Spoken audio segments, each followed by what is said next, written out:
Nə qədər ki, qarpızın sezonudur, siz də bu ləzzətli marmaladları mütləq hazırlayın. İnanın xanımlar, süfrəyə qoyduğunuz an bitəcək. Başlayaq hazırlamağa. Əvvəlcə qarpız qabıqlarının üst hissəsini təmizləyirəm. Qabıqların içərisinin qırmızı hissəsini çox da təmizləməyə ehtiyac yoxdur.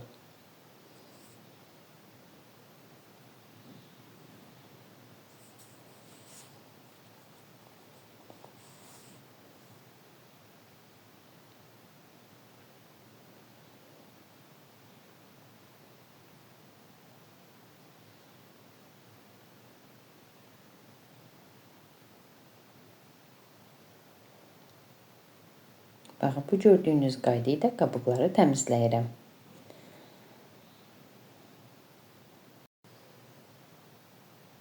Təmizlədiyim qarpız qabıqlarını belə bir alətin köməyi ilə doğrayıram. Uzunsov formada doğramaq lazımdır. Əgər belə bir alətiniz olmasa, bıçaqdan istifadə edə bilərsiniz. Mən 1 kiloqram təmizlənmiş qarpız qabığından istifadə etdim.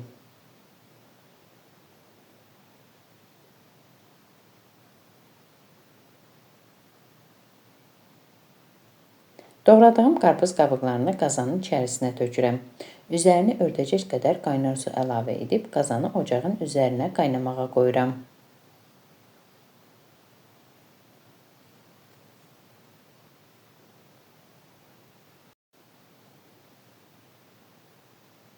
Qaynağa düşəndən sonra 5-6 dəqiqə qaynadıram və süzürəm. Yenidən üzərinə su əlavə edib yenə də qaynadıram. Yəni bu prosesi 2 dəfə təkrarlayıram.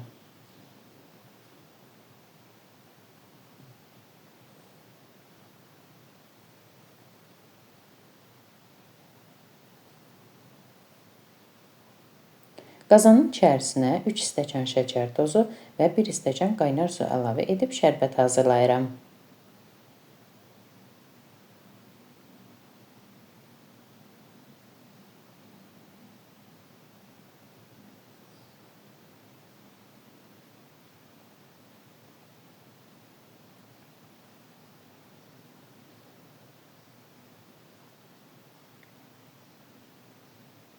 Hazır olan şərbətin içərisinə qarpız qabıqlarını da tökürəm və yaxşıca qarışdırıram.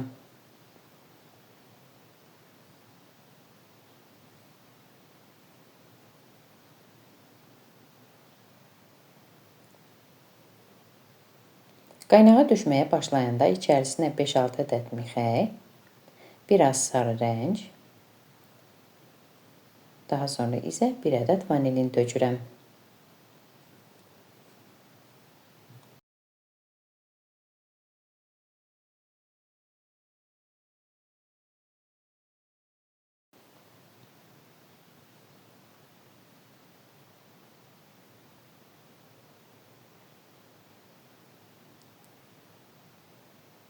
Gördüyünüz bu qayda ilə orta odda bişirilir. Ara-sıra beləcə qarışdırırıq. Şərbəti tam çəkilənə qədər qarışdırmaq lazımdır. Gördüyünüz kimi artıq şərbəti azalır.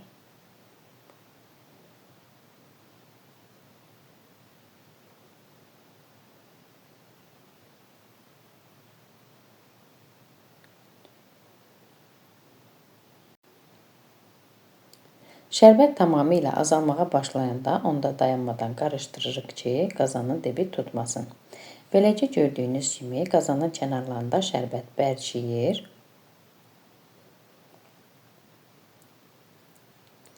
Bu zaman ocağı söndürürəm və qarpız qabıqlarını yağlı kağızın üzərinə sərirəm.